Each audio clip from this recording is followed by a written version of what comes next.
The other day I was coming back from work when I spotted a guitar on the other side of the street. When I got closer, I saw that it wasn't in the best condition. One side was completely destroyed, but the rest was relatively good in comparison. My idea was to try to reconstruct the body of the guitar, and if that didn't work, I could try building a new body using the remaining parts. I also found it interesting because it had a built-in electronic pickup, so that's another thing I could experiment with. Luckily for me, the person who threw it out had the care to place all the broken splinters inside the guitar, so I felt more confident that I could reassemble it like a puzzle. My goal wasn't to make it perfect or pretty. I'm not a luthier or even a woodworker. If I could get it to a playable state, even just to play once in a while, I'd already be satisfied. So after a few days, I started the restoration process. Using wood glue, I began gluing the parts that were still partially attached. To help keeping everything aligned while drying, I used some weights, clamps and tape. Some parts that I thought were too fragile, I reinforced by gluing pieces of paper to strengthen the structure. Once everything was glued and reinforced, I decided to use wood filler to fill in the more uneven parts. I didn't film that part because it was a bit messy, but basically I applied the paste to all remaining cracks and gaps. I think I may have overdone it a bit during this process, but I figured it was better to use a little more to improve structure stability. To seal the filler, I applied a layer of cyanacrylate glue on the top. It didn't look pretty, but I think it worked relatively well.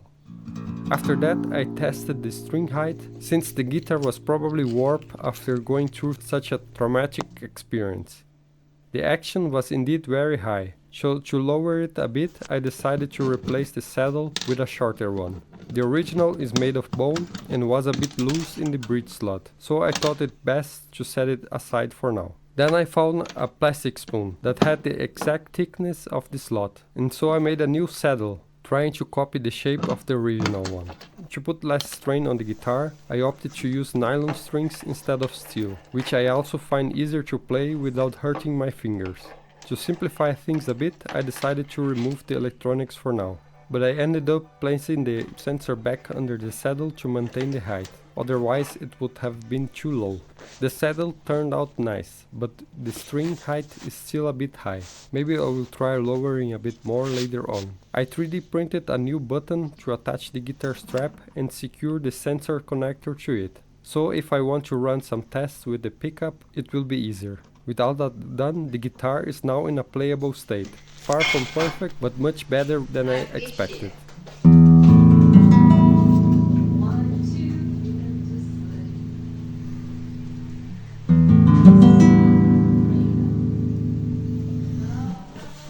I had an electric guitar a few years ago, but I don't really know how to play much. So the most I can do right now is play a few riffs and parts of random songs that I like.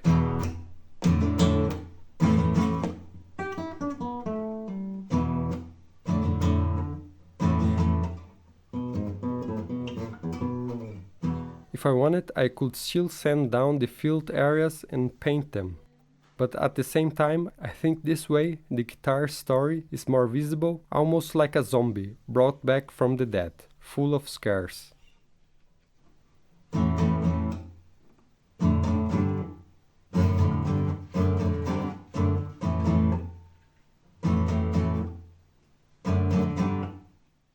I'm really happy with the sound and it works well enough for me. Maybe now I will finally learn how to play properly, though that's some more complex challenge.